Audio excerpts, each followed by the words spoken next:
Hi friends, welcome back to sports dictator channel. IPL 2025 దీంట్లో అయితే mega action జరగబోతుంది. And mega action rules గురించి మాట్లాడడానికి బీసీఐ అయితే ఒక మీటింగ్ ఏర్పాటు చేసింది అన్ని ఫ్రాంచైజీస్తోని.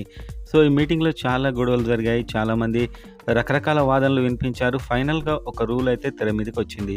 అదేంటో చూసే ముందు ఐపీఎల్ మెగా యాక్షన్ కోసం చూసేవారంతా వీడియోని లైక్ చేయండి అండ్ సబ్స్క్రైబ్ చేసుకోండి. డెఫినెట్గా మంచి ఇన్ఫర్మేషన్ ఉంటుంది. సో వీడియోలోకి వెళ్ళినట్లయితే మెగా యాక్షన్లో Sunrisers Hyderabad, Kolkata night riders, Kavya Maran and Shahrukh Khan garu అయితే వీరైతే మెగా యాక్షన్ ఉండకూడదు, మినీ యాక్షనే ఉండాలి, సాధ్యమైనంత మందిని రిటైన్ చేసుకునే ఛాన్స్ ఇవ్వాలి, కనీసం 8 మంది పైన ఇవ్వాలని చెప్పి వీళ్ళు వాదించారు.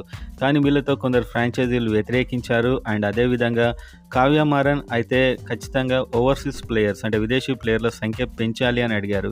ఎందుకంటే ఎస్ఆర్హెచ్లో ఉన్నదే విదేశీ ప్లేయర్స్, వాళ్ళ వల్లనే చాలా ఎక్కువ వరకు సక్సెస్ అయింది సరే. సో వాళ్ళ సంఖ్య పెంచాలని కోరారు. సో మొత్తానికైతే ఒక రూల్ అయితే ఇప్పుడు వినిపిస్తుంది. అదేంటంటే 5 ప్లేయర్స్ని రిటైన్ చేసుకోవడం, ఒక్కరికి ఆర్టీఎం కార్డు వాడడం.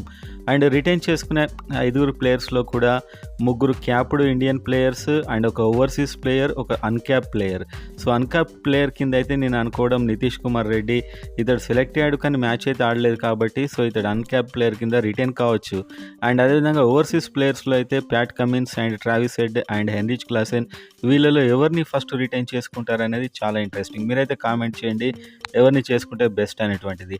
అండ్ ఇండియన్ క్యాప్డ్ ప్లేయర్స్లో పెద్ద ప్లేయర్స్ ఏం లేరు. ఒకటి అభిషేక్ శర్మను ఖచ్చితంగా రిటైన్ చేసుకుంటారు, ఇంకొకటి వాషింగ్టన్ సుందర్ రాణిస్తున్నాడు కాబట్టి ఏమో చేసుకోవచ్చు, అండ్ భువనేశ్వర్ కుమార్ని చేసుకోవచ్చు. అండ్ ఒక ఆర్టీఎం కార్డు ఉంది, అయితే 2 విదేశీ ప్లేయర్స్, ఒకరైతే ఖచ్చితంగా హెన్రిచ్ క్లాసెన్ అండ్ ఇంకొకరు Travis Head or Pat Cummins ఈ ఆర్టీఎం కార్డు వాడే అవకాశం ఉంది, లేకపోతే వేలంలో కొనే అవకాశం కూడా ఉంటుంది.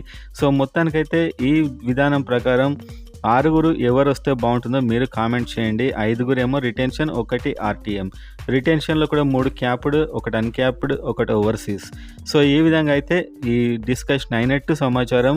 అఫీషియల్గా అయితే రాలేదు, వచ్చాక నేను మళ్ళీ ఇంకొక వీడియో అయితే చేస్తాను. కావ్య మారన్ అయితే చాలా ఎక్కువ మందిని ప్లేయర్స్ని రిటైన్ చేసుకోవడానికి అవకాశం కల్పించాలని గట్టిగా పోరాడినట్టు సమాచారం కావ్య మారన్ అండ్ షారుఖ్ ఖాన్.